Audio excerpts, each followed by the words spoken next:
Oh, great. Yeah. So hopefully you can visit Indonesia in the Yeah, near future.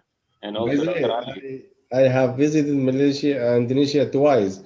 I was in Okay. Yogyakarta, I was on Medan. Yeah. Oh, great. Yeah. Next time you have to stop by in Surabaya. Yeah. Professor, I have a question. Yeah. Please. You have given the 15 minutes of duration for the presentation.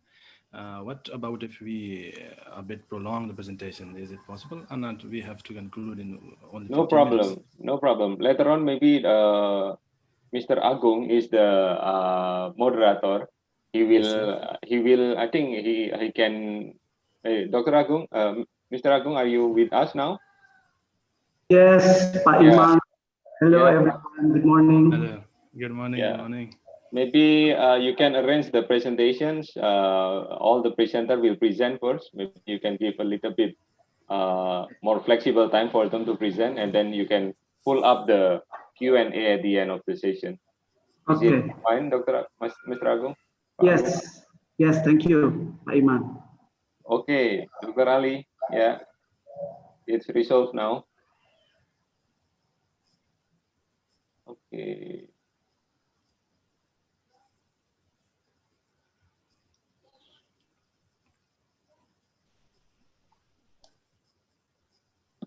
Let me greet the last presenter.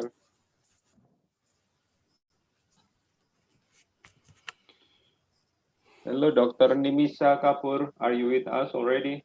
Good morning, Professor Iman. Good morning.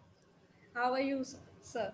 Yeah, I'm good. Yeah, still in the COVID-19 situation, but trying to be more productive in this uncertainty situation. How are you doing? I'm very well. I'm very well. Okay, so where do you base now? I am placed in Lucknow. Oh, It is a city in the northern part of India. okay. Yeah. Before we officially start this event, I would like to say, hopefully, based on this event, we are going to have a more sustainable collaborations. Yeah, not only in publication with Ajar, but you can also we can extend our collaboration in the university level. Yeah, I will keep in touch with you later on. Sure, Yeah, my pleasure. Thank you, sir. yeah. Thank you, sir. Thank you. Yeah. Okay, Damara and the organizer, we may start the event, please. Thank Yes, thank you, sir.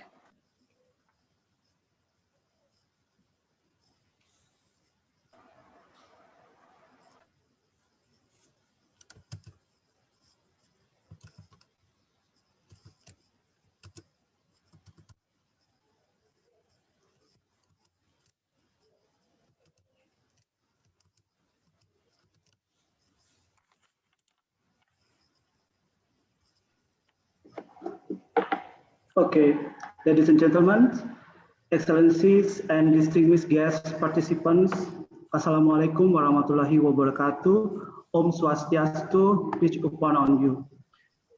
Good morning, and we are delighted to welcome you to the Asian Journal of Accounting Research webinar session, series session 1, for the opening ceremony of Asian Journal Accounting Research in cooperation with Accounting Master Student Association, Faculty of Economic and Business, Universitas Airlangga. Very good morning, Dr. Sheikh Tausef Ali from Dongbei University of Finance and Economics, China. Good morning. Good morning, Dr. Azam Abdul Hakim from University Pendidikan Sultan Idris, Malaysia. And good morning to Nimisa Kapoor from University of Lucknow, India. Very good morning. This webinar to bring together academia, researchers, practitioners, and policy makers provides a great prospective speakers who already published their research in Asian Journal of Accounting Research, and will share today their recent theoretical knowledge, research finding, and experiences in dealing with accounting. Excellencies, participants, ladies and gentlemen, we are now going to listen to the opening speech delivered by the Editor-in-Chief, Asian Journal Accounting Research. Ladies and gentlemen, please welcome Mr. Iman Harimawan, PhD. Okay, thank you, Pak Agung, for the opening. Yeah. Very good morning, everyone. Assalamualaikum warahmatullahi wabarakatuh. Yeah, it's our pleasure to have the first Asian Journal of Accounting Research webinar. Yeah, I think we are facing a lot of problems due to COVID-19, but at the same time, we can also explore another potential opportunity. Yeah, that we can. I never imagined that we are going to have this kind of webinar before COVID-19, but yeah, luckily we can maximizing our time by doing a webinar online, and it's our pleasure to have three speakers now. We have Dr. Syed Tausef Ali from Dongbei University of Finance and Economics. We also have Dr. Azam Abdul Hakim Khalid from University Pendidikan Sultan Idris, and also Dr. Nimisa Kapur from University of Lucknow. Yeah, I really hope that from this event you can disseminate the information about Asian Journal of Accounting Research. That's the first thing that I hope. So we are more than welcome to have authors from China, from Malaysia, from India in the next coming issue of the journals. For your information, we are processing of submitting our proposal to Scopus. Hopefully at the end of this year or early next year, we are going to submit the proposal to Scopus, and we are preparing everything to support the applications. Yeah. Another thing is that also maybe in the future you can also promote this journal to everyone, and also to increase the citation of the journals. Yeah. And last thing, I hope this event is not only the final event that we are engaged in. Yeah, so we can extend this collaboration for the future potential collaborations. Yeah, thank you everyone for attending this event. And lastly, I would like to thank for the organizer, for the Student Council of Postgraduate Students, Universitas Erlangga, and everyone who support this event, especially for Faculty of Economics and Business, Universitas Erlangga. Okay, good luck for the event. Assalamualaikum warahmatullahi wabarakatuh. Thank you, Dr. Iman, for the opening speech. So everyone, without further ado, now please welcome our speakers. Yeah, we have three speakers in these sessions. And for the first speakers is Dr. Syed Tausef Ali from Dongbei University of Finance and Economics, China. He will deliver the presentation, the research topic. The entitle is the impact of corporate governance on the cost of equity, evidence from cement sector of Pakistan. The presentation will be around 25 minutes. Dr. Ali. Thank you, sir.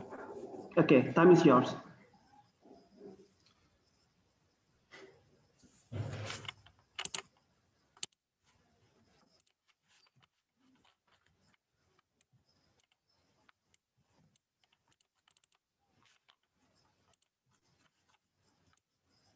Can you see this? Can you see the screen, sir? Not yet. So not yet. Not yet. There is this one.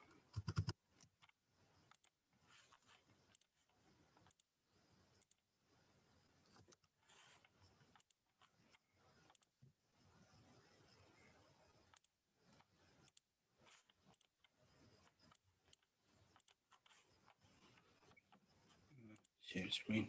Okay, sir.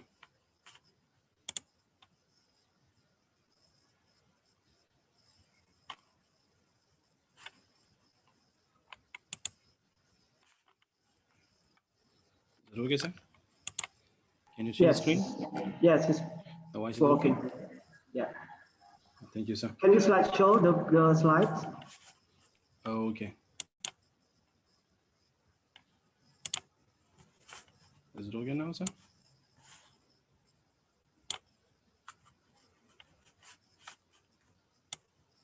Sorry for the inconvenience, because this is my first time on the webinar, though we have attended classes. Is it okay, sir? Yes, we already seen your screen. Okay, thank you. Good morning, everybody. Thank you so much, Editor-in-Chief, Mr. Honorable Iman, and the moderator. Thank you so much. Good morning, everybody, once again. This is Sayyid Tosif Ali, PhD student in Dongba University, Finance and Economics. The topic that I'm going to present is the impact of corporate governance on cost of equity, evidence from the cement sector of Pakistan. Here is some of the agenda of this presentation. In the first, here we will be presenting the importance of the corporate governance. After that, we will present the importance of the cost of equity, because here the cost of the corporate governance is the independent variable and the cost of equity is the dependent variable. So we will highlight the importance of both independent and the dependent variable. Then we will shift our concentration to the research gap, that what has been already done in this area and why we have conducted this research. After that, there's a conceptual diagram to portray the relationship between the dependent variable, and the control variable. After there's a hypothesis, methodology, results, practical implications, and limitations.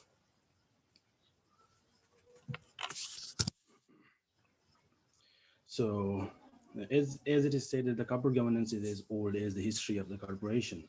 Like as a practice, we can say that the corporate governance is there since the inception of the first company. Like as we know about the one of the oldest companies incorporated in 16th century and 17th century, like the East India Company. So we can say that as practice, the corporate governance is there. However, the CG started practices with the separation of the principal and agent. The corporate governance as a discipline became taught in the university in the 1980s. By the way, the word corporate governance became known to the in the discipline since 1979.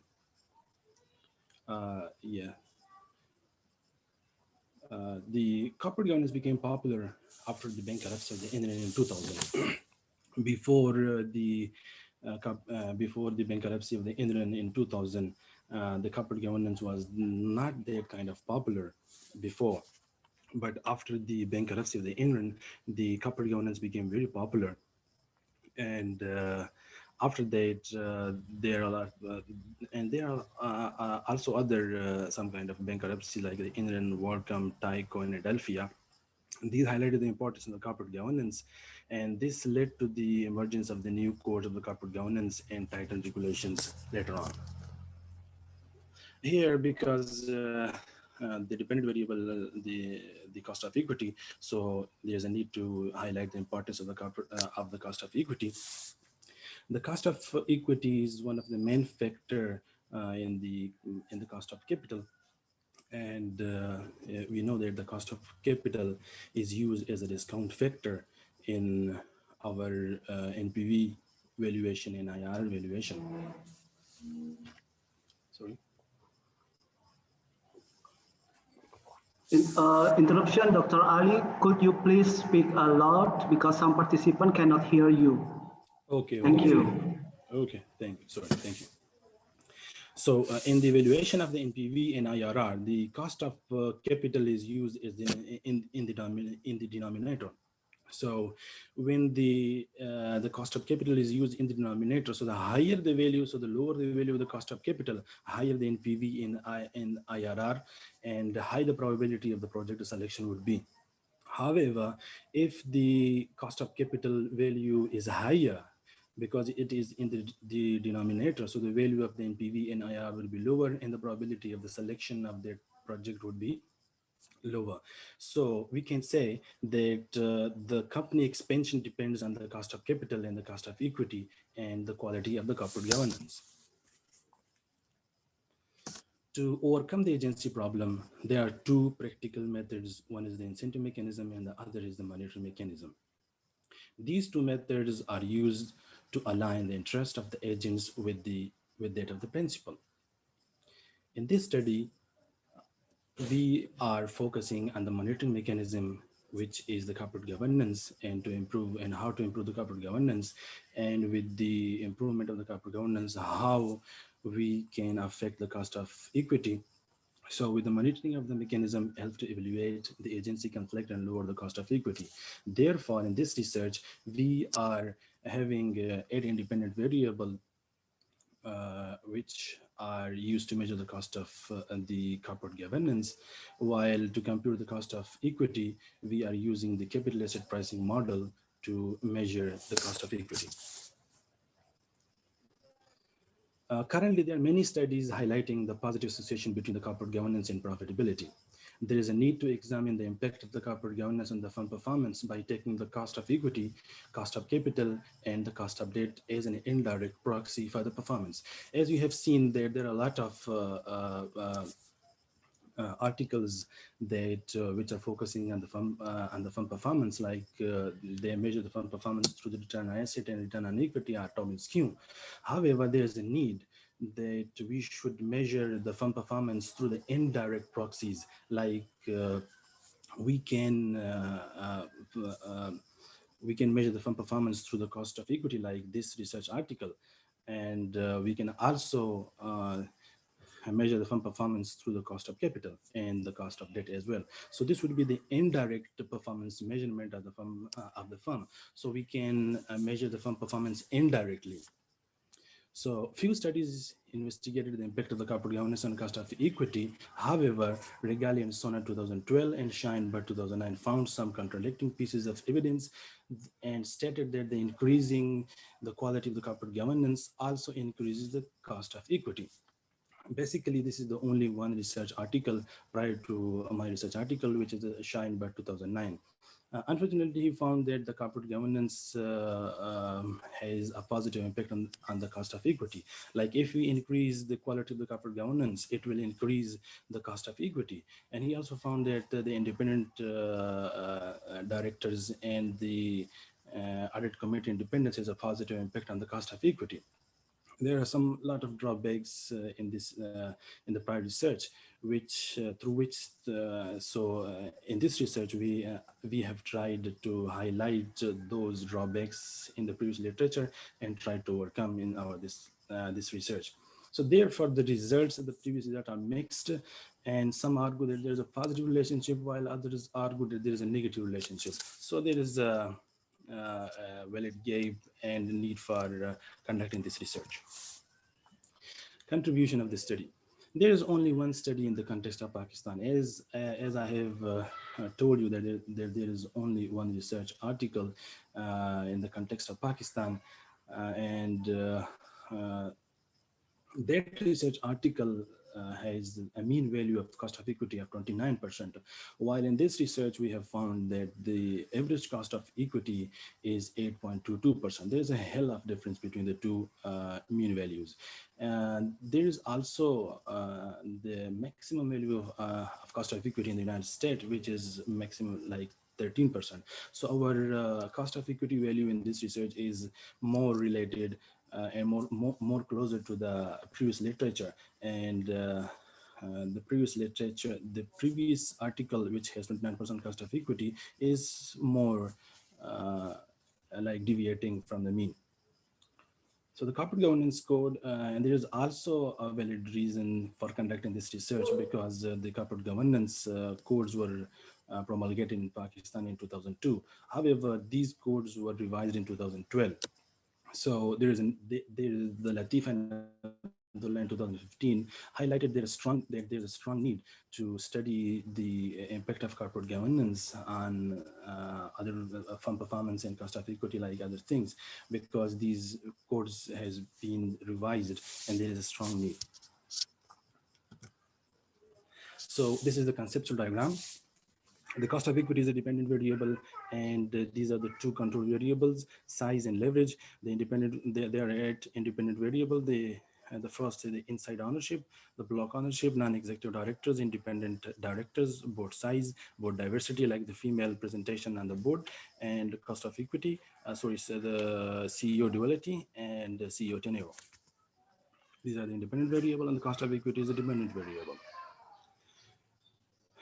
These are our hypotheses. Hypothesis states that there's a negative relationship between the block ownership and the cost of equity, and there is also a negative relationship between the inside ownership and the cost of equity. The cost of the CEO tenure is also negatively related to the cost of equity, while the CEO duality is positively related to the cost of equity. There's a negative relationship between the board size. The remaining, all the variables are negatively related with the cost of equity. Like the board size is negatively related, the board gender diversity is also negatively related. The board independence, board independent non-executive director is also negatively related, and the non-executive directors are also negatively related with the cost of equity. These are hypotheses, and these are the measurement technique. The measurement is of great importance in our research. So this is the whole diagram and the whole table representing how to measure the independent variable, the control variables, and the dependent variable. Here, the cost of equity is a dependent variable, and we are measuring the cost of equity through the capital asset pricing model. Later on in the slide, I will show the KPM formula, that how we conducted and how we measured this return on equity through the KPM. The block ownership is the independent variable, and the measurement technique is a proportion of share owned by the top shareholders. The inside ownership is the independent variable, and the proportion of shares owned by the insiders is the measurement technique. The NED represents non-executive directors. It is also the independent variable, and the percentage of non-executive directors is the board. On the board, INED represent the independent non-executive directors. This is also independent variable, and the proportion of independent non-executive directors on the board is the measurement technique. BDS represent the board size, and this is also the independent variable, and the total number of board members on the board is the measurement technique. FMD represents the female directors. This is also independent variable, and the proportion of female directors on the board is the measurement technique. Duality represents the CEO duality. It is also the independent variable, and in the measurement technique, it is a dummy variable. So one for if the CEO and the chairman has one having both offices, so the value would be 1, otherwise 0. The tenure represents the CEO tenure. It is also the independent variable, and the total number of years that the CEO works in his or her position. So this is the measurement technique. The leverage and the firm size are the control variables. The leverage has been measured through the formula, like the short-term liabilities plus long-term liabilities divided by the total assets, and the firm size has been measured through the natural logarithm of the total assets. Excuse me.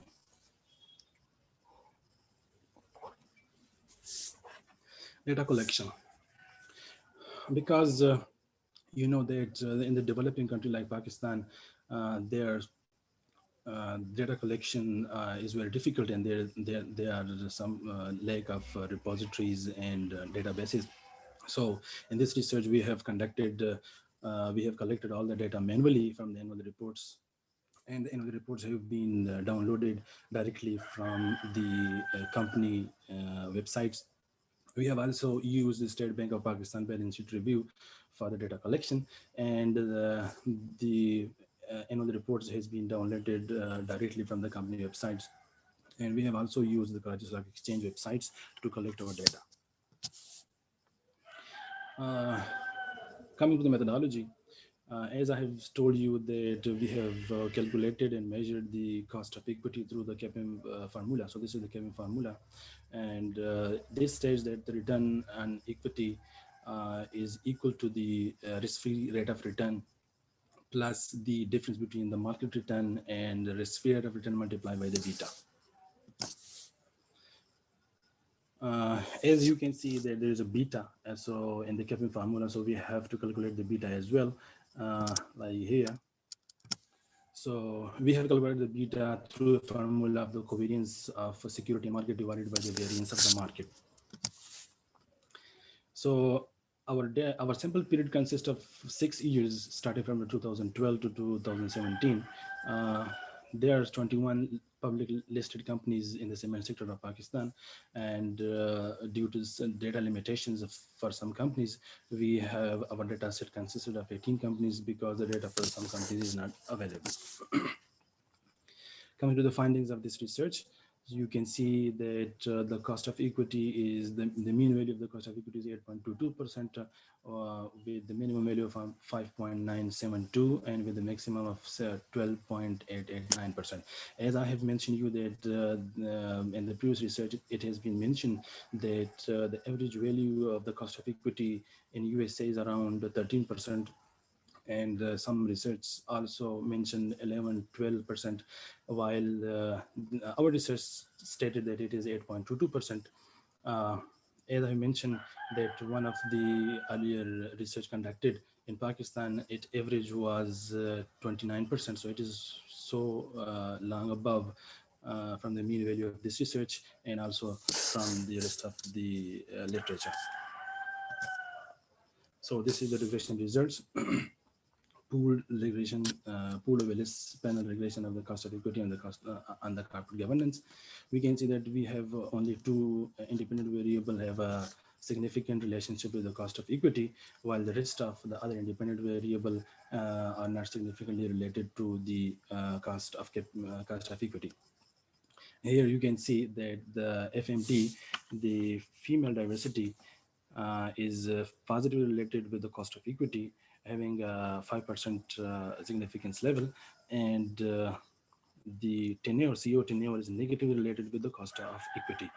So we can say that if we increase the female directors on the board, it will increase the cost of equity, which is not desirable. However, if we increase the CEO tenure, like if the CEO stays on his position, his or her position for a long time, so it will affect the cost of equity and it will decrease the cost of equity, which is desirable. So why these results, like in the previous literature, some articles found that the female diversity is negatively related with the cost of equity. So why this is positive and significant in terms of Pakistan? So there are some literature like Abdullah, which say that the female are selected on the board due to the kinship relationship and blood relationship, and they don't have the skills and information to carry on their duties on the board. So this is the reason that that the female directors are positively related with the cost of equity, while the CEO duality is negatively related with the cost of equity, because as the CEO has stays his or her position, so he can acquire some knowledge, some information, extra knowledge and extra information, the inner information and knowledge and outer information and knowledge of the company, so he can negatively affect the cost of equity. Here are the practical implications of our study. So we have highlighted that the average value is 8.22%, which is more related to the previous literature and the USA as well. Here, as we have mentioned, that the board diversity positively related with the cost of equity, and these female directors are used as a rubber stamp to fulfill their desires and to use them as a rubber stamp, because these female directors do not possess the skills and the qualities which are required for the board, but they are nominated and selected on the board due to the kinship and bloodship relationship, and only for the purpose of complying with the corporate governance codes and rules and regulations. So therefore, these females are nominated on the board just to use them for their own purposes and to represent their own interest in the company. So therefore, in this research, the female directors on the board are positively related with the cost of equity. And on the other side, we have found that the CEO tenure is negatively related with the cost of equity. So more the CEO stays on his or her position, the more the better his performance would be, the more skills he will acquire, and the more information of the inner company and the outer environment he will gain, and it will negatively affect the cost of equity. So this is a desirable result that we got here. So the limitation, every research has a certain limitations, and we have also some certain limitations. In this study, we have focused on the cement sector of Pakistan only. One of the reason is the data limitations, because in Pakistan we have a very we don't have some kind of repository and some databases, so we have to collect the data manually, and it requires a lot of time and efforts as well.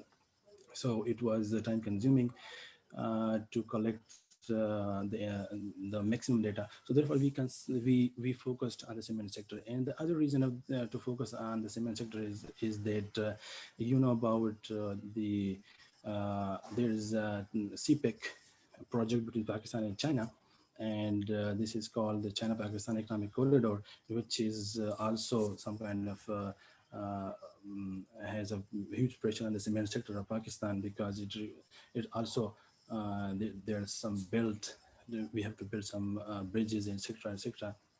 And there is also Naya Pakistan Housing Scheme Society, which the present government has initiated already, and they wanted to build 5 million homes. So it will also have a huge impact on the cement sector of Pakistan. So therefore, due to these two very high profile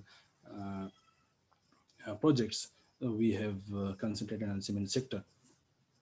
Another limitation of this research is the number of companies. So there are only 21 public limited companies, and we have conducted our research on only 18 companies. So the generalizability problem in this research is certainly, so we cannot generalize its findings throughout the economy of Pakistan. We cannot generalize the findings outside Pakistan. So thank you so much. It's from me. I hope you have enjoyed. Thank you. Okay, thank you, Dr. Ali. So we're going to the next speakers. Dr. Azam Abdul Hakim from University Pendidikan Sultan Idris, Malaysia, with the title of Research Role of Audit and Governance Committee for Internal Sharia Audit Effectiveness in Islamic Banks. Please welcome Dr. Azam. Okay, thank you. Okay, can you stop share, Dr. Ali? Okay, thank you. I'm trying to stop the screen. Okay, thanks.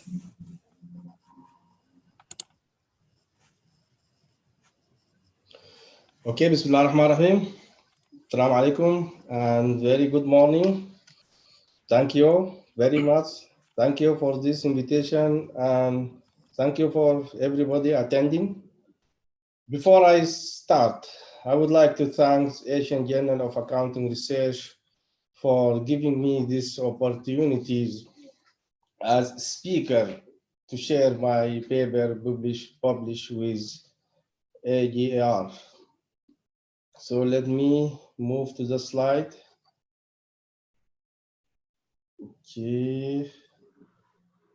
We cannot see your slide, Dr. Azam. Yeah. But this one is still show.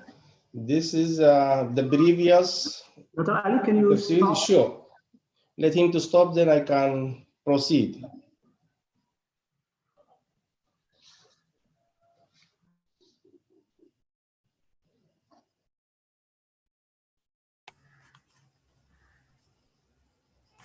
Okay, you may start your screen, Dr. Azam. Yes.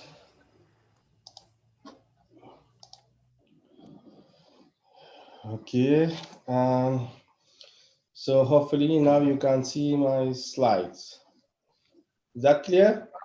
Yes, please, slideshow, Dr. Okay. Azam. Yeah, thank you. Okay. Okay. The topic is rule of audit and governance committee for internal Sharia audit effectiveness in Islamic banks. Okay, this is my presentation outline covering the introduction, the purpose, design, method, and approach, findings, practical implication, the originality, recommendations, and conclusion. Okay, before I move to the introduction, I would like to share the report of internal Sharia audit in Islamic financial institutions. And I'll be focusing on the main topic for me is the rule of audit and governance committee, which we call it AGC.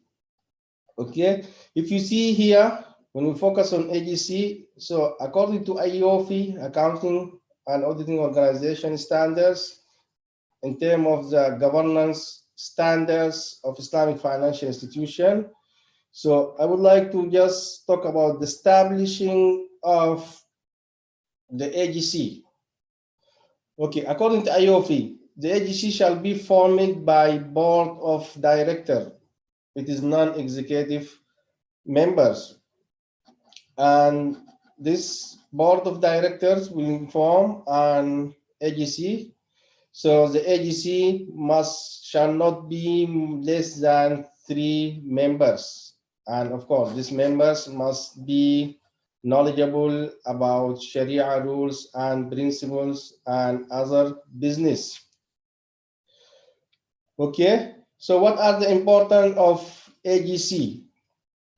One of the importance of AGC is achieving the fundamental objective of Islamic financial institutions and Islamic banks, and also enhancing the public's confidence of Islamic financial institutions.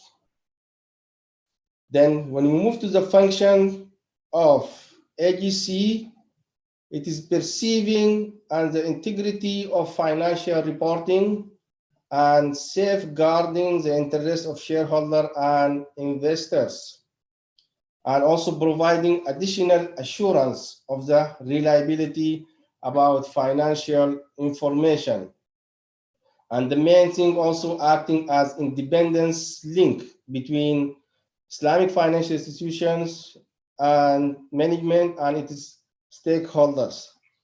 That is why if you see here the report of internal Sharia auditor, they are reporting to the audit and governance committee in terms of transaction, the report, the audit plan, and also internal Sharia audit, they are reporting to the CEO in terms of daily transactions, and also internal Sharia auditor reporting to the SSP in terms of Sharia rules, Sharia compliance. Okay, and the last one, just we look for the responsibility and the rules of AGC. One of the responsibilities is to review internal Sharia audit. That is why there is a link. That is why internal agency can enhance and impact on internal Sharia audit. That is why also the accounting review and practice plan and reviewing the interim annual report and financial reports, and also reviewing the compliance of Sharia rules principles. Finally, there is the ethic value of AGC in terms of fair strife, conducting provisional competency, trustworthiness, religion legitimacy, and objectivity. So if you see here this diagram, internal Sharia audit, they are not direct, reporting to the shareholder or board of directors.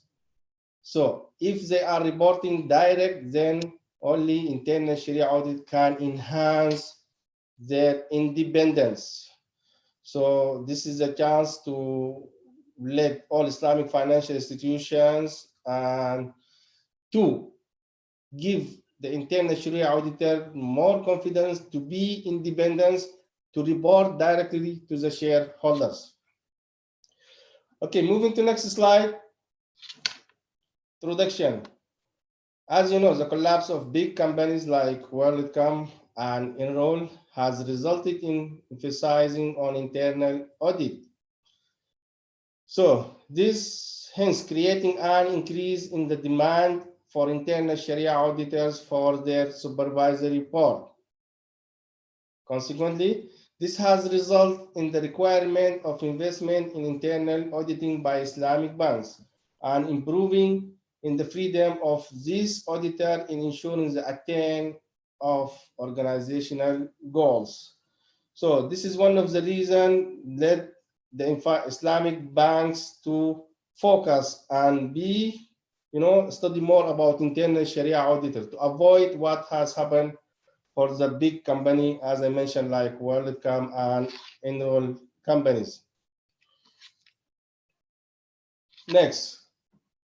So the purpose of this study is to explore the role of audit and governance committee, which I mentioned now, in terms of the importance, in terms of the functions, in terms of rules, responsibility, and establishing for internal Sharia audit effectiveness in Bahrain Islamic banks. So I took it as example for my studies. Then, when we move to the design, this paper employed two stages, collecting data and analysis.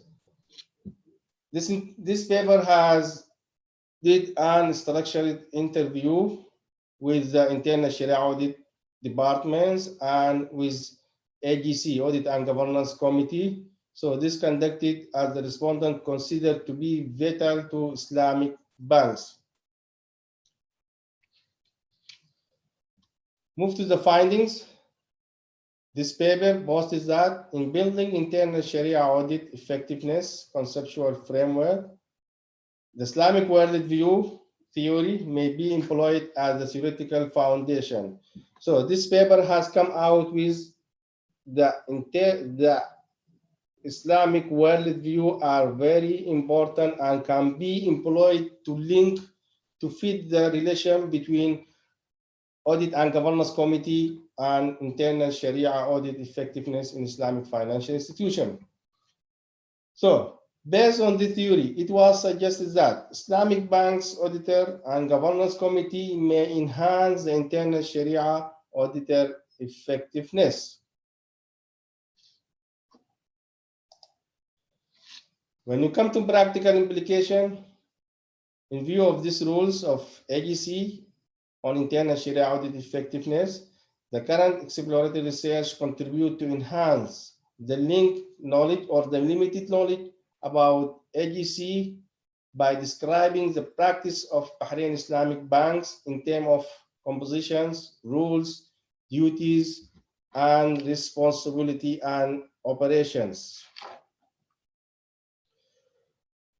This study also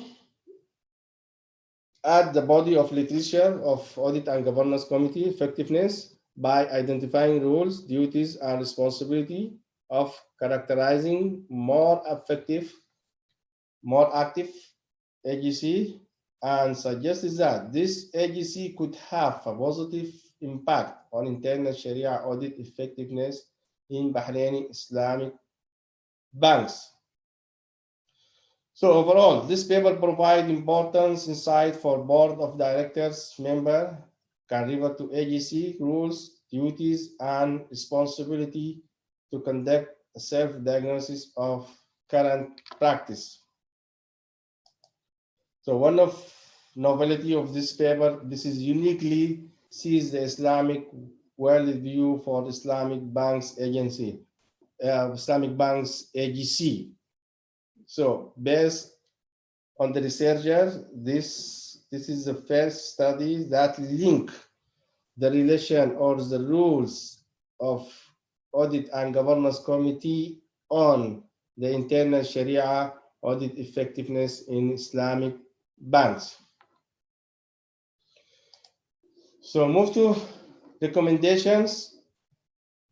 This study is an effort towards improving the number of study on this area.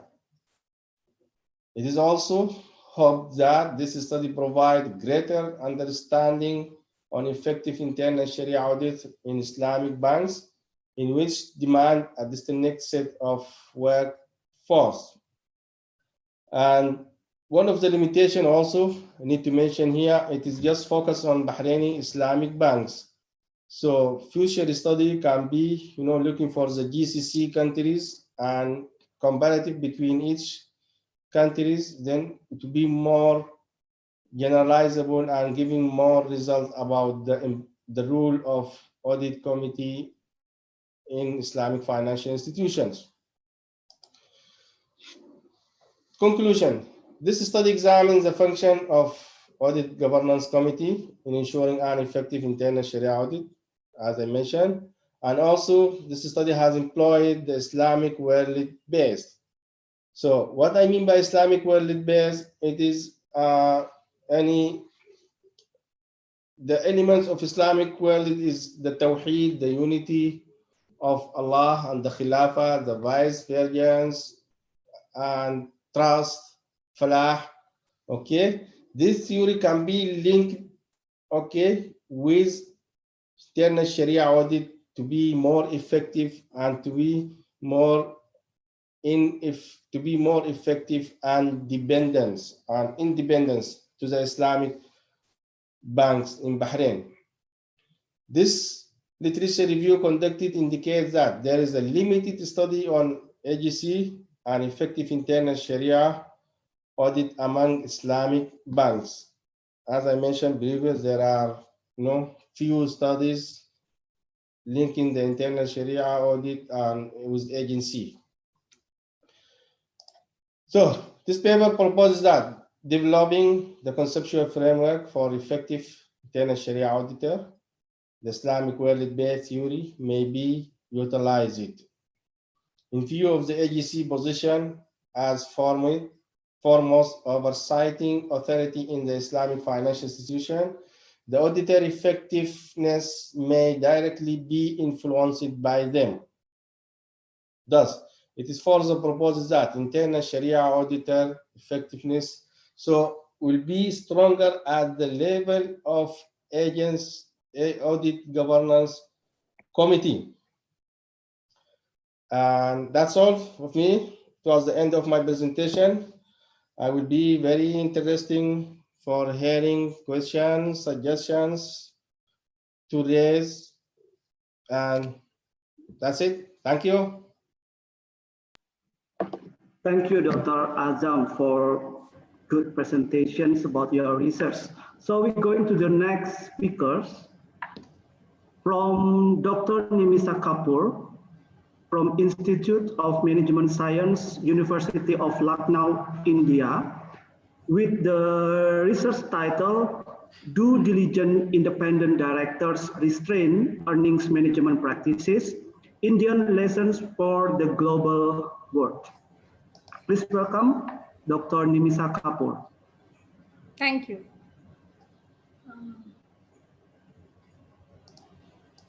Dear committee, can you stop share screen? Yes, I'm trying also.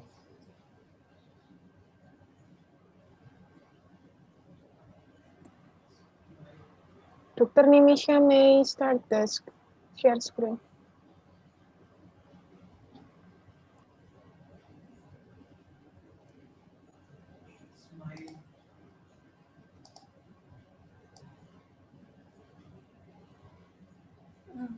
A very warm good morning to Professor Iman, the Student Council of the Universitas Airlangga, and the participants of this webinar. It gives me great privilege to present my research titled Do Diligent Independent Directors Restrain Earnings Management Practices, Indian Lessons for the World. Now, this article got published with the Asian Journal of Accounting Research last year. uh, this article explores the role of independent directors as maybe a corporate governance mechanism, and see whether they're able to restrain, put a check on the earnings management practices in India. Um, for the agenda for today's discussion would be this. We will start with the introduction of the article. We will then talk about the background of the study. We'll move on and talk about a little bit about the literature review and the hypothesis. Next, we will discuss the sample selection and research methodology, followed by the results and discussions of those results. I will then conclude the study and also highlight the contribution made by this study. Okay, so this paper is focused on the phenomena of earnings management.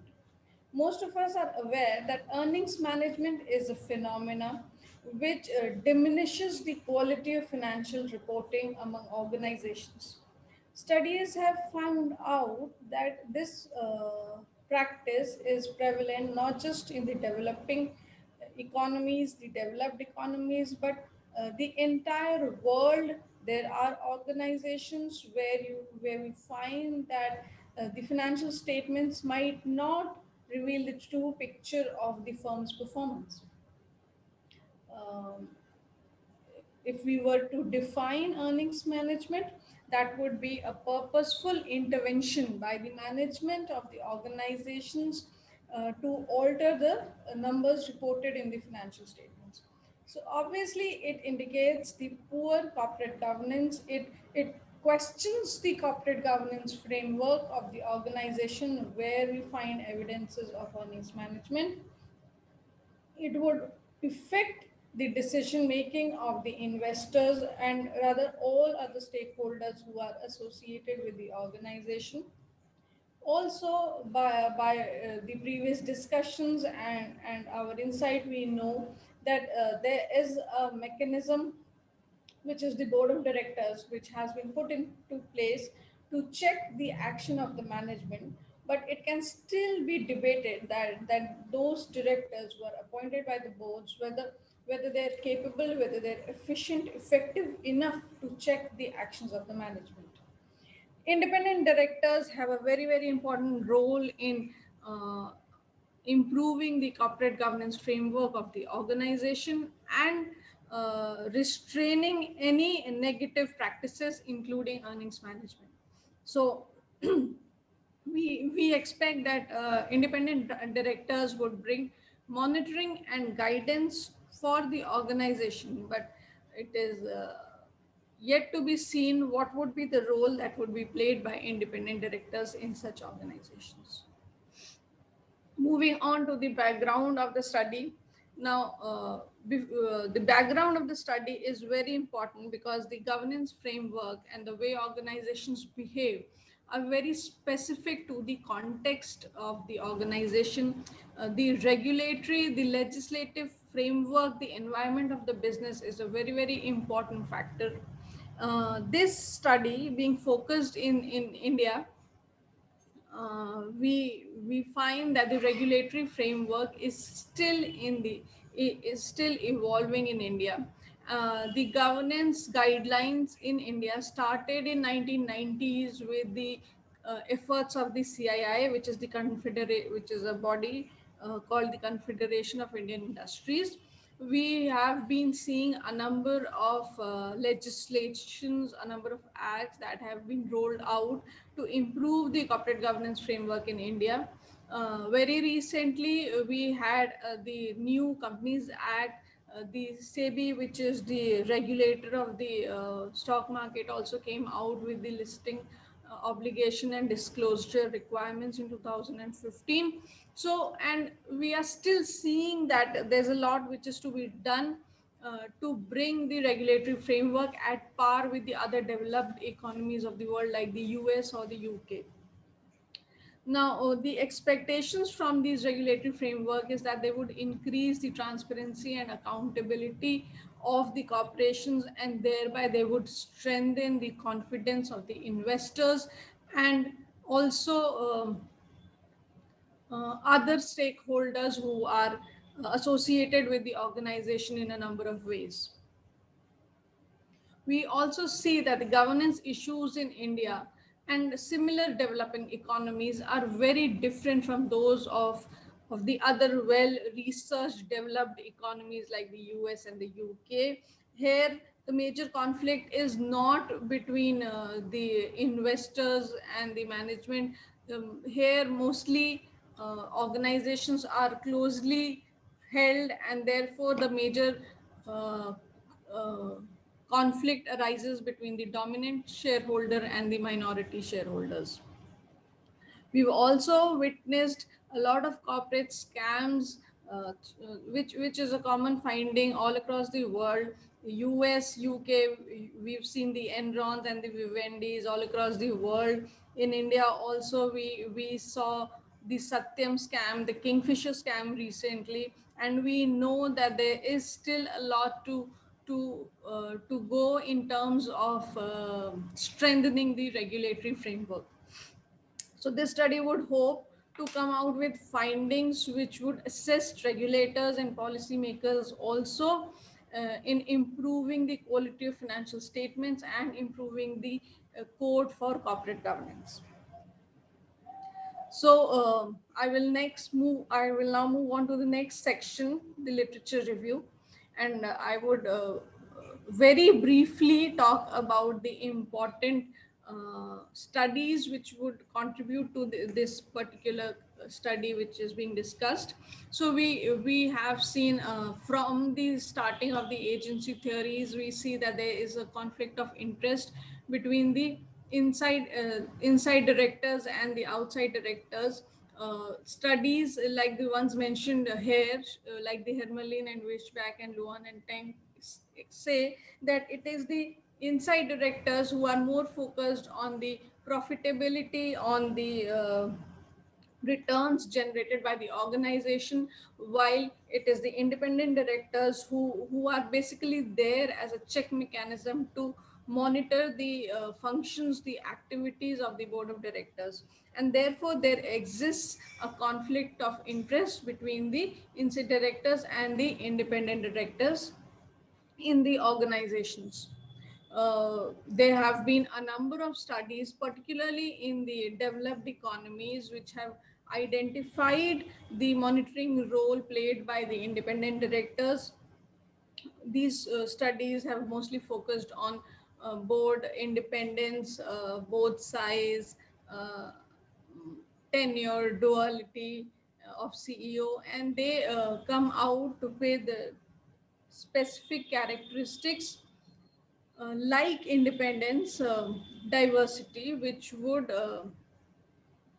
improve the monitoring effectiveness of the board and may lead to restraining earnings management practices. These most of these studies that I mentioned here are focused in the US, the UK, and the study by Jaggi et al. Was conducted on Hong Kong companies. The studies, there is a different stream of studies which have also identified that it is the board processes that makes the monitoring effective. So it is not only the composition, the structure of the board, maybe in terms of size or independence or diversity, but how the board functions, how each of the director participates, that makes the monitoring effectiveness. uh, at the same time, there have been specific relationships between certain board characteristics and earnings management, which have been developed, which have been tested in mostly in the developed economies. We see that there is a negative association of board independence with earnings management, which means if the board independence is higher, then it would lead to a reduction in the earnings management practices. At the same time, we've also seen that board diligence, and when I say board diligence, it is the participation, the active participation of the board of directors has led to an increase in the firm performance. However, the studies which are mentioned here focus only on the firm performance and have not explored the association of board diligence with earnings management. There have been similar exploration on the association of audit committee independence and earnings management in developed economies.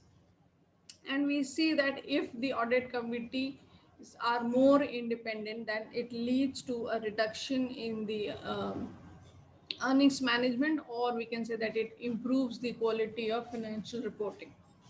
These are most of these studies are focused again on the developed economies, and very rare studies we would find in the area of audit committee diligence.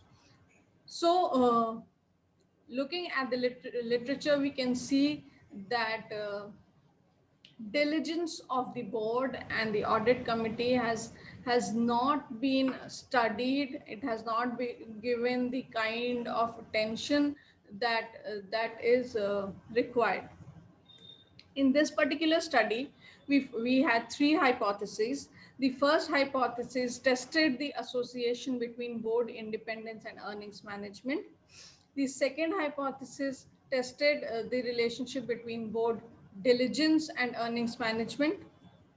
The third hypothesis explored the relationship between audit committee independence and earnings management practices. And the fourth hypothesis studied the relationship between audit committee diligence and earnings management practices, all contextualized in the Indian context.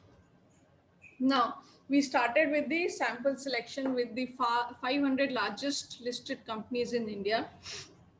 The source of the financial variables was the Provis database by CMIE, which can be compared to the CompuStat database in the US. A lot of studies in the Indian context have been relying on this particular database by CMIE. Board level variables. Now, because at that time when this data was collected, board level variables were not available in any database, and therefore they were hand collected manually through the respective annual reports of the companies. Data span for the variables is 6 years, which is from 2006 to 2012. Now, because earnings management is a unique phenomena and banks and financial institutions have a very different mechanism to measure earnings management, therefore they could not be included in the current study. And after leaving companies with missing information, we were left with 305 companies for 6 years, which is equal to 1,830 firm year observations. So we started with this panel data structure to conduct the analysis. The final sample that we got of 1,830 companies, this is the representation of the sample. The maximum maximum representation is by the manufacturing sector, and this truly represents the population, the companies that we started our sample selection with. Now let's move on to the operationalization of variables. We had a number of variables in the study, from the dependent variable being the earnings management practices, which is proxied by discretionary accruals and is in this study measured by the FLOSS model of 2005. This model was introduced by a study by Francis et al., wherein they modified the earlier existing decoy and Deshave model of 2002 and came out with a very comprehensive method of measuring discretionary accruals, which becomes a proxy for earnings management. Board independence, board diligence, audit committee independence, and audit committee diligence were the four exploratory variables of these studies, and they were uh, measured as follows. Board independence was measured as the proportion of independent directors on the board.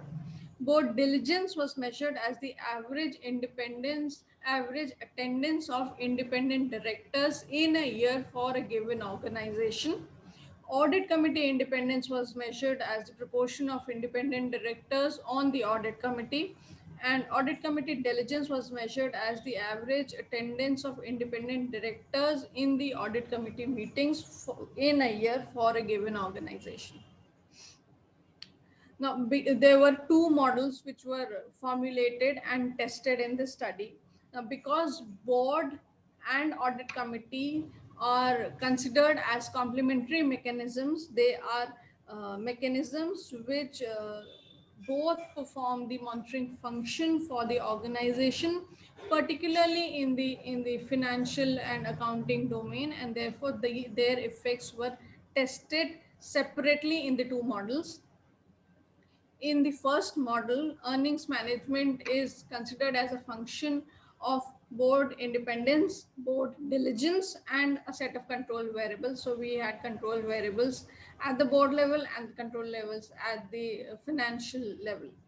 Uh, the second variable tested the association between earnings management with audit committee independence and audit committee diligence, along with control variables, both at the level of the board and at the level of financial variables. These were the equations which of the model, wherein we can see that there are besides the dependent variables, there are two exploratory variables in each of the models, some board level control variables, and some other financial control variables which have been well documented to have a probable impact on the earnings management practices. Now, these are the descriptive statistics. We can see that the mean board independence was around 49%, with the minimum being 0 and the maximum independence being 87%. Board diligence, which is the attendance of the independent directors on the board, had a mean of 77%. It also ranged from 0 to a maximum of 100. Audit committee independence had a mean of 81% and ranging from 0 to 100%, and audit committee diligence a little higher but still similar to board diligence was averaging around 86% from, and range was from 0 to 100%.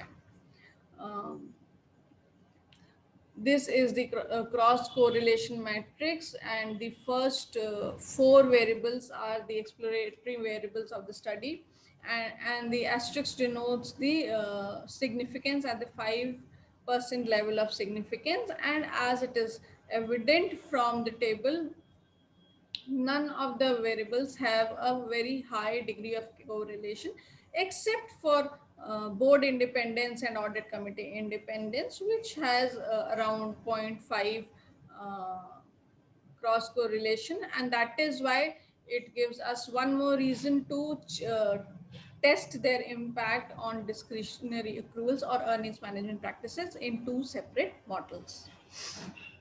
So finally, the results of the analysis, we found that board independence is negatively associated with earnings management. However, this result was not significant statistically. Board diligence is found negatively associated with earnings management practices, and this um finding was significant at 10% level of significance.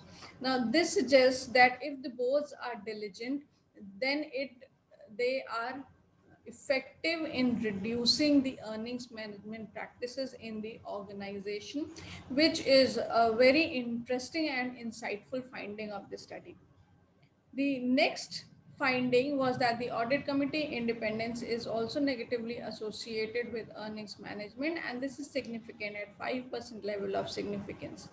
This suggests that if the audit committees are independent, then it leads to higher quality of financial reporting, and it because it decreases the earnings management practices. And probably one of the most important findings that we got from this study is that the audit committee diligence was also negatively associated and significant at 5% level of significance. Overall, the results suggest that if the independent directors are diligent, if the independent directors are attending the board and audit committee meetings regularly, if they are participating, if they are involved in the board processes, then they are effective, they are efficient in reducing the earnings management practices of the organization. So I conclude with the following. The results indicate that diligent independent directors are actually able to restrain the earnings management practices, particularly in the Indian context. This is very pertinent and very insightful because there are, till the time this article went into publication, there was no other study which explicitly evaluated the role of diligence of independent directors in restraining earnings management practices. And as a matter of fact, in a lot many countries, there are no regulatory mandates on the participation or the diligence of the independent directors. The regulatory structure talks about maybe board composition, the size, the number of independent directors, maybe even the frequency of the board and audit committee meetings, but very rarely, not even in India, do they prescribe the minimum attendance for independent directors. Independence of audit committee also restrains earnings management practices. In India, the regulatory framework dictates that the majority of the audit committee should be independent. But still there is a lot which can be done at the policy and the regulatory framework to improve the independence of the audit committee and subsequently achieve higher corporate governance standards in the Indian corporations. This, these findings support the regulations that demand increased independence and also stricter guidelines on the diligence of the board and audit committee, particularly the independent directors who are part of these regulatory structures. The contribution very evident from this discussion is that the study evaluates the role of independent director diligence in restraining earnings management practices, which has not been explored in any other study. The study is very relevant for the policymakers, not only in India, but all the other developing economies which have a similar regulatory structure, which is still in the evolving phase, so that they understand that it is not just the structure, the composition of the board, but more importantly, the process, how the directors contribute to the organization, to the board and the audit committees, which is more important. Specifically, it is the independent director's role, independent director's contribution, which would create value for the firm. This study should also assist management practitioners and investors who would be investing in the organization, but on a broader scope, all the entities which are directly or indirectly associated with the firm would want that the organizations maintain a higher quality of financial reporting, and this can be done when if they are not having any other skill to evaluate the quality, they can at least have a look at the kind of participation that the independent directors are contributing to the board and the audit committee, and this would lead them to evaluate the quality of financial reports for the organization. Thank you. Thank you, Dr. Nimisa Kapoor, for nice topic, nice presentation. So we have 30 minutes for Q&A sessions. Yeah, 30 minutes for Q&A sessions. Maybe from all of you participants, you can raise your hand and can directly to ask some question to very good keynote speakers for today. Assalamualaikum. Can you hear me? Yes, sure. Sorry. I'm Afizal. I'm one of the editor of AJA. So, thank you. I just thank you for the presenters. I just got a message from Dr. Iman for today's talk, and I would like to ask a question to Dr. Nimisha regarding the role of independent directors in India. So I just provide a question here. So I would like to know that how would you actually extend your own study? So you mentioned, you talk about the role of your study actually look at the role of independent directors in mitigating earnings management. So, and you investigated that, but how would you extend your study? How would you, what would be the next step for your studies? What would be the possible gap that you think that you have identified in your study that would be beneficial for the participants today or even myself to extend what you are currently doing? Thank you. Okay. Thank you, Professor Wahab, for this question. I have thought about this. I started thinking about this when I was actually doing this study. The independent directors, we understand, have a very, very important role in monitoring and therefore in maintaining the quality of financial statements. Now, I have only in the study focused on the attendance of the independent directors in the board meeting and audit committee meetings. There are a number of other dimensions, particular characteristics of the independent directors. Maybe we can talk about diversity, which is which is a very important area in the current research.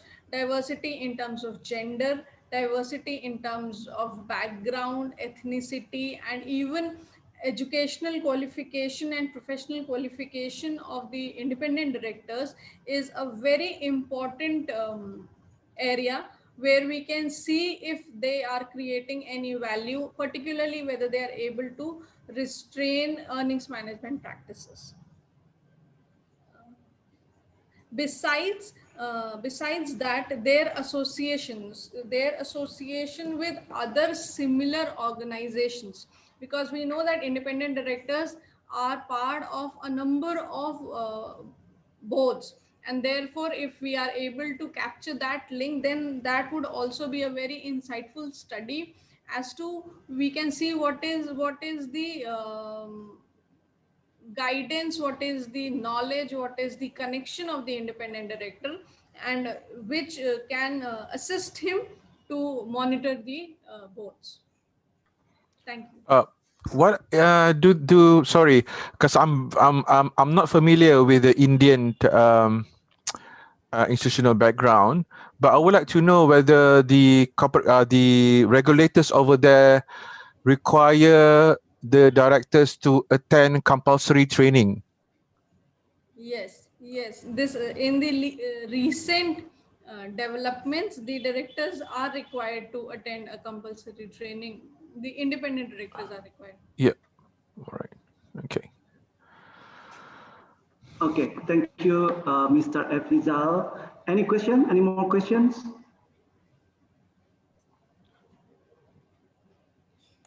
Yes, Mr. Agung, there is Agnes raise hand. Okay. Okay, Agnes. Okay. Good morning, everyone. My name is Agnes. Okay, first of all, I would like to, yeah. Hello. Can you hear my voice clearly? Yes. Yes, Hello? sure. Okay, yeah. Yes. Thank you for the nice presentation from all the speakers. And I'm going to ask, may I ask two questions? The first one is for Mr. Tausif Ali, right? Yeah, from the first speaker. So from your article, I saw that you have proposed 8 hypotheses, right? But only two hypotheses that proven have significant result. So I'm curious to know what's your justification or your supporting reasons that related to maybe the setting of cement industry in Pakistan that makes the other result of the other result of the hypothesis are not having significant result. So that's for the first question. And for the second question, I like to ask for Mrs. Nimisha Kapoor. Okay. Thank you for the presentation, ma'am. And I want to know why you propose your hypothesis as you stated all of the hypothesis as not having significant association, even though in the previous literature review you mentioned um, some studies that stated the existence of bird independence can enhance the monitoring and could lead to reduction of earnings management practices, right? So what's your justification to state no association significant from all of your hypotheses? Okay, that's all. Thank you. Okay, please, for the first answer, Dr. Ali. And Okay, let's continue with Dr. Nimisa. thank you for your question. Thank you for your question. As you have seen in the previous literature, and you've studied the previous literature, and you would find that some variables are significant and some variables are insignificant. As in the last presentation, you also see that some variables are not significant with 5%, and some variables are significant with 10% level. So some previous literature also show that the some variables are positively related with the dependent variable, and some variables are negatively related with the independent variable. So this is very important, I think, to state that whether the variables are significant or not significant. So in the high quality research journals, like if you see the SSI, SSCI, journals, so you would find that they include only the significant relationship. So you will not see the insignificant relationship. But I think stating the insignificant relationship is also very important, because you can see that these variables are not significantly related with the dependent variable. So in my research, out of 8, there are only 2 independent variable which are significant. So it states, it's some kind show you the path that these variables are significant and not significant. And there are some as you mentioned, that why these are not significant. So you can see that there are some background drawbacks in the corporate governance mechanism, rules and regulation, and in true spirit and practice. So these are the factors which are included in the practice, and they do not let these variables to be significant. So we can say that there are some factors which are included and which are not letting these variables to be significant. And there can be some variables like the female directors, which we say that these are positive related. In the Pakistani context, these are positive related. In the Western context and the developed economies, you can see that the female participation on the board is negative related with the cost of equity and positive related with the firm performance.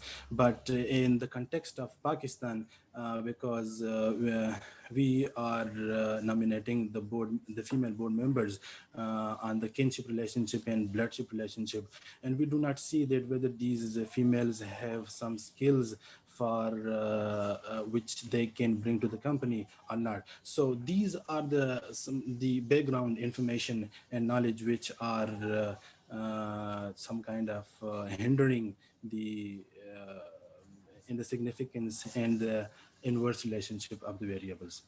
fine. I think you have. I think you are clear now. If you have any question, you can further ask. Okay. Please, Dr. Nimisa Kapoor, for the second questions. Okay. Now, you see that the way I have structured the hypothesis, I mentioned that I state that there is no significant association.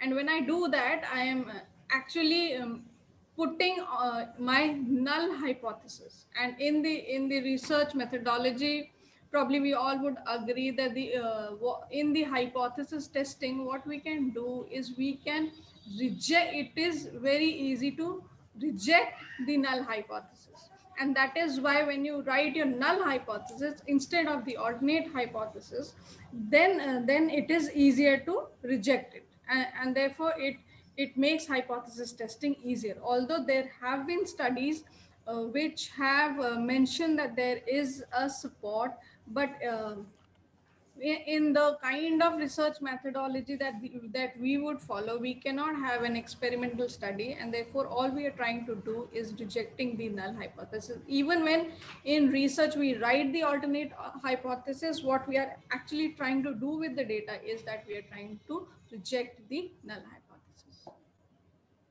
Okay. Any comment, Agnes? I would like to add on that. Okay. So the question by Agnes is for Dr. Nimisha is regarding the hypothesis, and she actually said it correctly because it is a null hypothesis. It is methodology that will be correct, but it's probably not common. It's there's nothing wrong with that, but I guess the current trend, it would be writing the hypothesis in the alternative bit. So there's nothing wrong for them. There are professors in Australia here, they don't believe in alternative hypothesis. They just, because of the reason mentioned by Dr. Nimisha, that you must reject the null, no matter whatever it is. You are testing the null, you're not testing the alternative. So either way is correct, but I guess the more common way is probably to write alternative bit. Another way of writing it is just a non-directional. So Dr. Nimisha's previous hypothesis was there's no association, correct? So the alternative is an association, correct?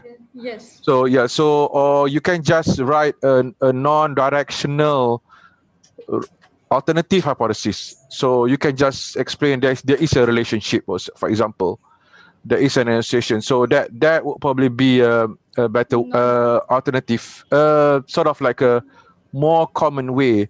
But of course, I did not read the paper, Dr. Nimisha's paper, but I guess it's in relation to writing a hypothesis.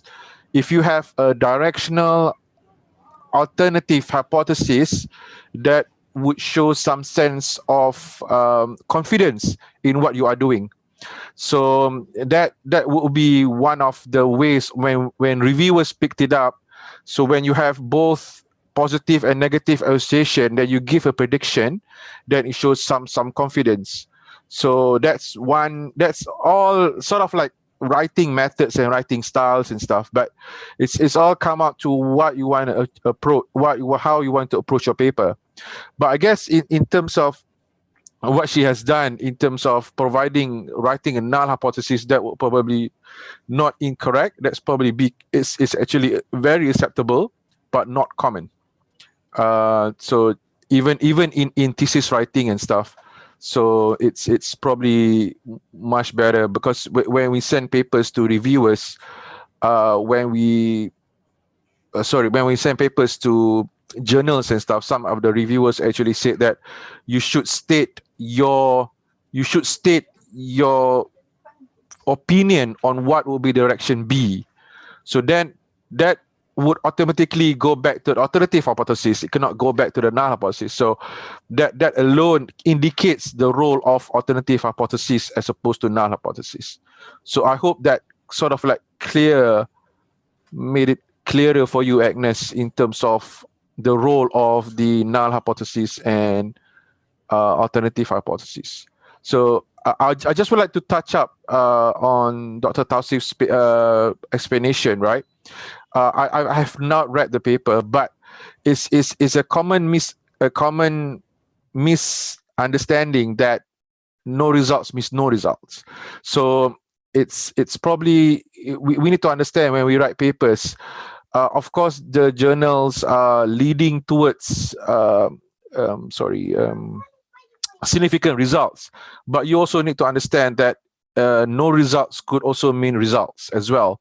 So it's something that we need to be careful, because of course it goes back to the explanation and stuff, but just try to understand that if there's no results, it does not mean that there's something wrong with the paper. So it suggests that, okay, it's just maybe there's some unobserved impact that the paper won't be able to identify, like many other papers, right? Like natural disaster, for example.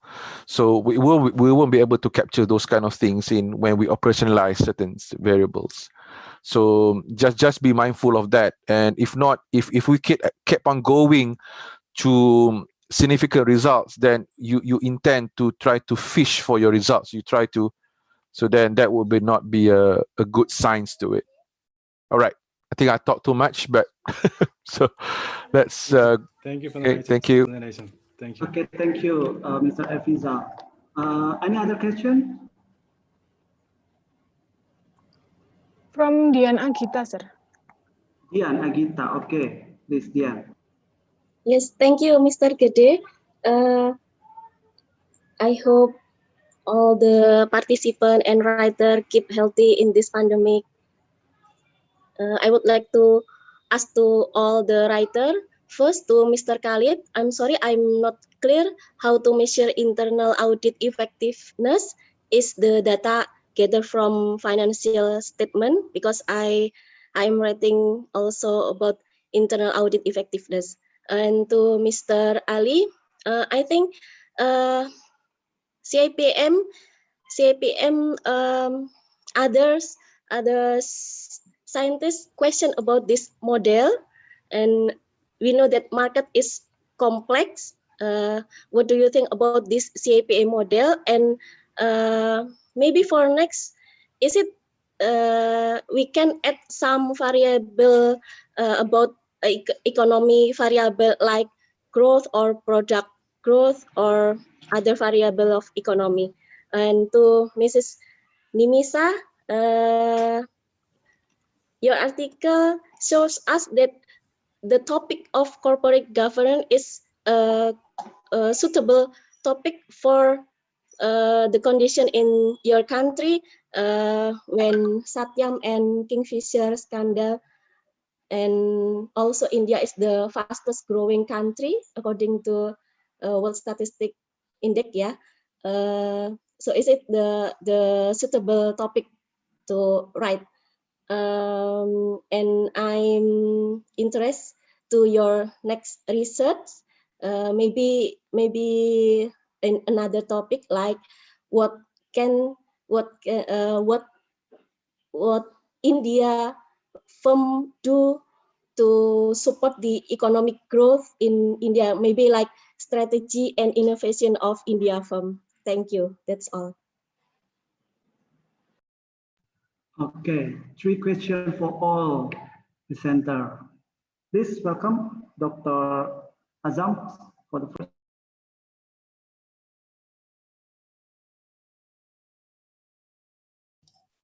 Yes, when you come to a question asking about how to measure internal Sharia audit effectiveness. Okay, what we mean by effectiveness? So the effectiveness, we mean that the goals to be achieved. Okay, once the goals has been achieved, so we call it is effectiveness. So, however, so the way how to measure internal Sharia audit effectiveness, it is by report findings, okay, and recommendation from management and repeated number of reports, okay, working documents to the support. Are the 5 things that we can measure internal Sharia audit effectiveness. Okay, just repeating again, the number of reports, number of repeated reports, documents accepted by the management, and the working papers. I hope I answered your questions. Is the data gathered from financial statement that share in stock market exchange? Sorry? Is the data from financial statement shared by the firm? Yes, the data from financial statement also. This is can be also the measurement of internal Sharia audit effectiveness. Oh, okay, thank you. I think, correct me if I'm wrong, Dian, do you want to measure the output of the effectiveness or the measures of effectiveness? There's 2 different things. Are you measuring the output of effectiveness or the measure of effectiveness? So what Dr. Azam is saying that is how he measures the effectiveness. But are you referring to the output of the effectiveness or the measures of the effectiveness? You Yes. You see that do you understand the difference? Actually, I'm writing now about internal audit effectiveness, and I don't know how to gather the data from the financial statement share. So Dr. Azam mentioned this is the criteria of effectiveness. But I think you, correct if I'm wrong, you want to measure what would be the effectiveness. So for example, like Dr. Azam mentioned, they have 5 criteria. I give an example. Okay, 5 criteria, then you tick 3 out of 5. Is that what you're trying to do? Is that what you want? Is that you want to attempt? So that will be a one measures of the output of the effectiveness. So you have to differentiate that 2 things. That's 2 different things. Okay. So what he explained is his list. Yeah. Dimension. Yes, correct. That's correct. But I think what you want to know is how do you measure the impact of those dimensions into something else? You get what I mean? Yeah, not the proxy, the output. So what we had a session yesterday, I just want to share with you regarding internal audit. So what Dr. Azam mentioned is actually what the practitioners actually wanted to see, but the output is something else. Ibu faham tak, Fik? Faham tak? Ibu ngerti tak? Do you understand? Yes. So he's looking at the right hand side now. You might want to think a little bit further by looking at the left hand side, the impact of that. So you can gather all those information regarding internal audit effectiveness. So what Dr. Azam mentioned, like the management reports, that's all very, very relevant in terms of internal audit. So in terms of, for example, in Australia, they have, I give another example. Another possible dimension is training. So for example, they have to document some form of training for internal auditors.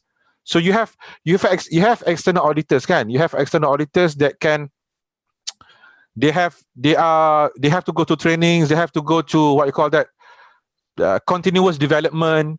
So internal audit might have certain characteristics towards internal auditors as well. So that could be one. So you need to differentiate between 2 things, okay? The list that Dr. Azam gave and those output of internal audit effectiveness. So a very common measure that you can get from annual report is cost.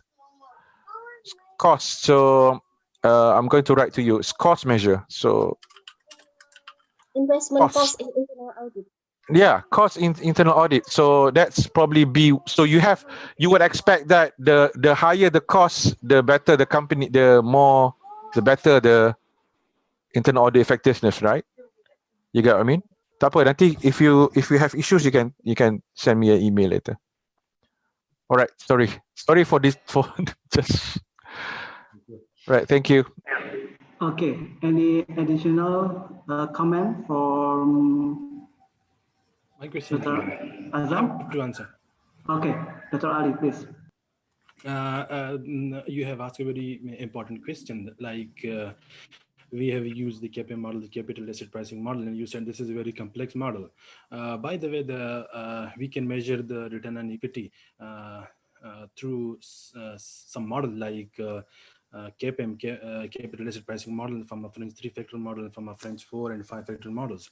By the way, the KPM model is one of the very simple model as compared to the from a French 3-factor, 4 and 5-factor models. So this is relatively not complex as compared to the others. So this is a very simple model to measure the cost of equity. Your question is very valid. There is also a research article in the context of Pakistan which says that the KPM model is not an appropriate model to measure the return on equity in terms of Pakistan. So your question is valid, but the research and the previous literature also says that the KPM is very suitable to measure the cost of equity because it's doing the job very well, though it's not very advanced like the from a French 3-factor and 5-factor models, but it's serving its duty very well, and it's due to the simplicity we are using this. If we use the from a French 3-factor and 5-factor model, so we will need a lot of data, and the model will be more complex. So as compared to the other models, the KPM is not a complex model, rather it is a very simple model. Okay, dear, it's very clear. Dr. Tasif Ali, sorry, the CAPM model, does it depend on market efficiency? It calculates the return on equity. Like return on equity is one of the factor in the cost of capital, like cost of debt and So basically, it calculates one of the factor of the cost of capital, which is the cost of equity. So I mean, does it depend on the level of market efficiency? Yeah. It's one of the factors, the beta, which is used market efficiency. Okay, correct. So I just want to touch up on that. So it depends on the level of market efficiency as well, Dian, if you're referring to your answer. So some models, not specifically to Dr. Ali's paper, so some models are not very dependent on market efficiency. So that's CAPM is one of them. Another classical example whereby market efficiency really plays a role is conservatism.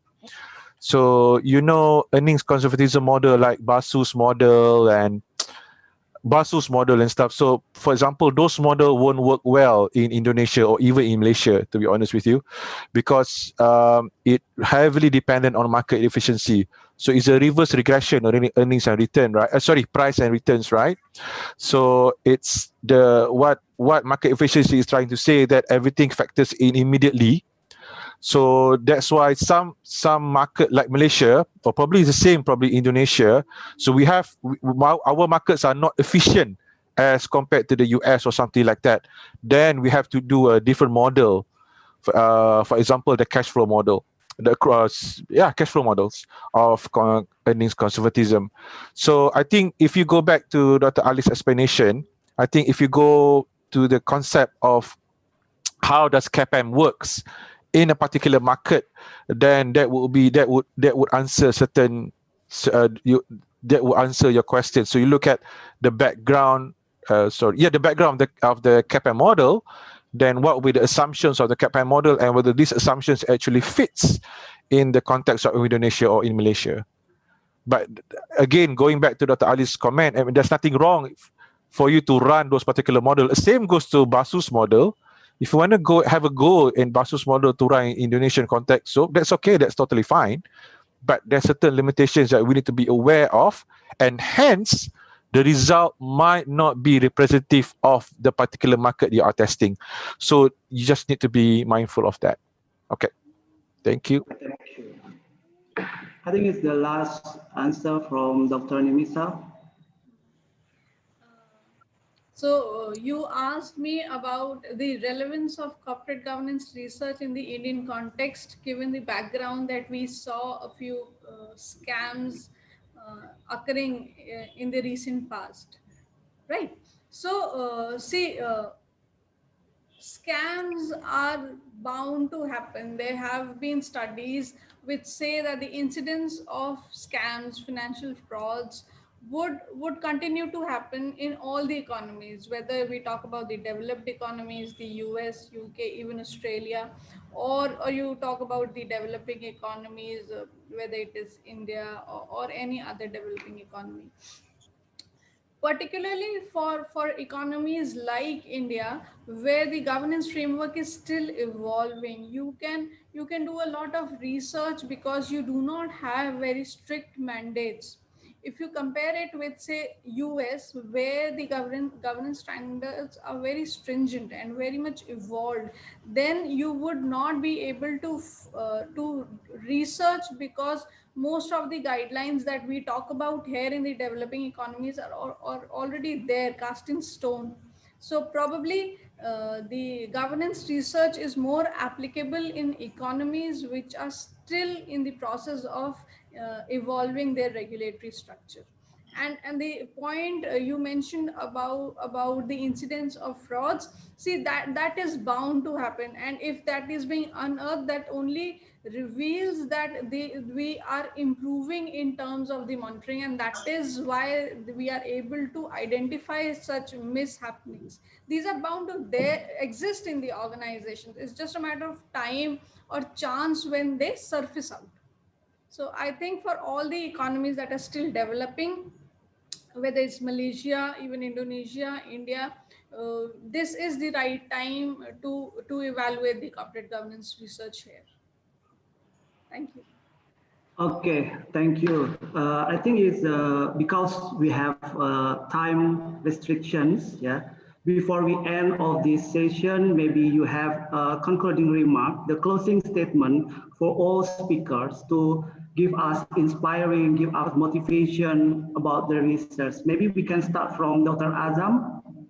Could you please the closing statement? Dr. Azam, okay. Maybe Dr. Azam, okay. Yeah. Yes.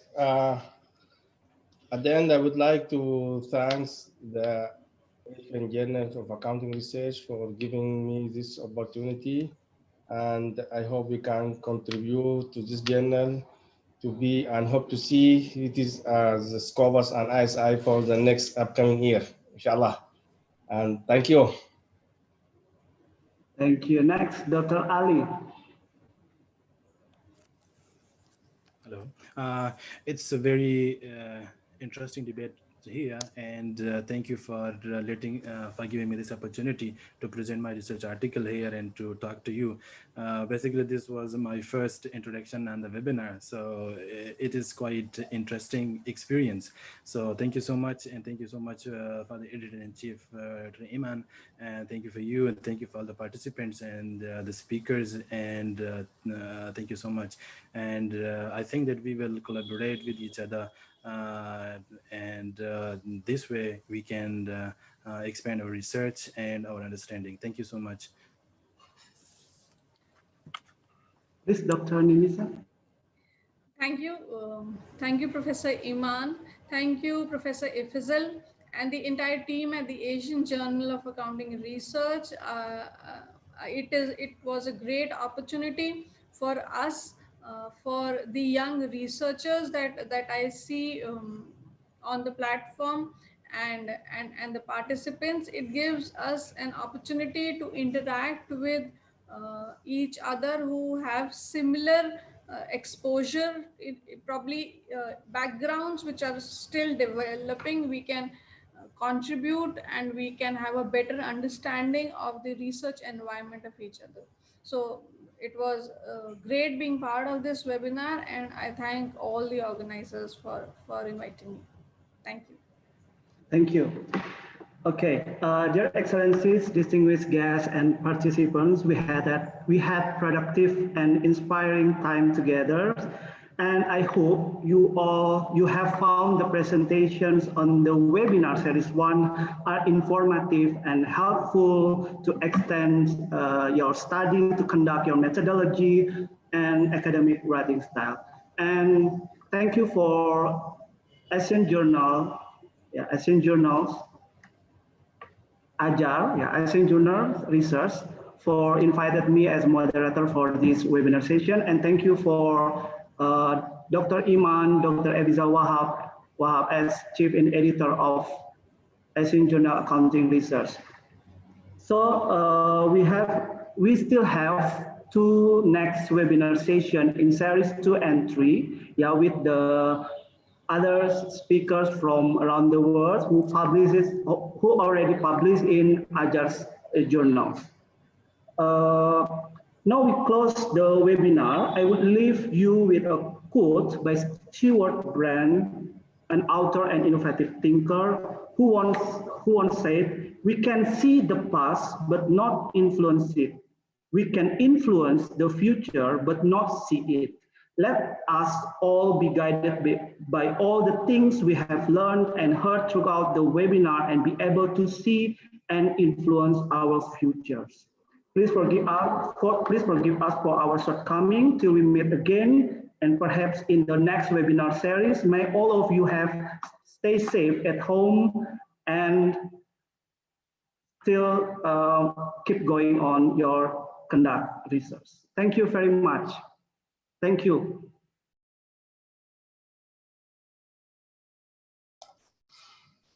Thank you.